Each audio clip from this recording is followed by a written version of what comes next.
Kumusta mga kaibigan? Handa na ba ang mga utak nyo? What's something people don't know about the world? Humanda na kayo dahil ngayon, magbabahagi ako ng mga nakakagulat na katotohanan na babago sa pananaw ninyo sa mundo. Tara, simulan na natin! Unang katotohanan, alam nyo ba na hindi nasisira ang honey? May mga nahukay na honey sa mga sinaunang libingan sa Egypt na mahigit 3,000 taon na pero pwede pa rin kainin. Ang tatagal naman. Pangalawang katotohanan, masip nyo ba na mas mata ang mga pating kaysa sa mga puno? Ang mga pating ay nasa mundo ng mga 400 milyong taon na, samantalang ang mga puno ay mga 350 milyong taon pa lang. Isipin niyan sa susunod na maligo kayo sa dagat. Sunod, pangatlong katotohanan. Mas marami pang bituin sa kalawakan kaysa sa buhangin sa lahat ng dalampasigan sa mundo. Totoo yan. Sa susunod na magpunta kayo sa beach, isipin nyo na lang ang lawak ng kalawakan sa itaas. Pangapat na katotohanan. Ang saging ay berry, pero ang strawberry ay hindi. Kung botany ang pag-uusapan, pasok sa definisyon ng berry ang saging, pero ang strawberry ay hindi. Ang galing talaga ng kalikasan, no? Panglimang katotohanan.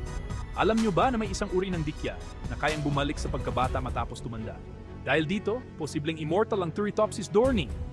Parang si Benjamin Button lang, di ba? Pang-anim na katotohanan. Ang katawan natin ay mayroong halos 37.2 trilyong cells. At ang bawat isa sa kanila ay alam ang kanilang gagawin para mabuhay tayo. Ang galing ng teamwork kahit sa sobrang liit na mga cells. Pang-pitong katotohanan. Ang mga octopus ay may 3 puso at bughaw na dugo. 2 puso ang nagbobomba ng dugo papunta sa hasang, habang ang isa naman ay sa buong katawan. At bughaw ang dugo nila dahil sa taglay nitong copper-based hemocyanin. Hindi niya inaasahan, no? Pang-8 katotohanan, ang Eiffel Tower ay maaring tumaas ng 15 centimeters kapag tag-init. Ito ay dahil sa pag-expand ng bakal kapag mainit. Bongga!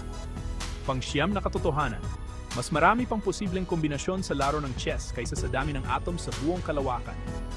Kaya sa susunod na mahirapan kayo sa chess, tandaan nyo walang hanggan ang posibilidad.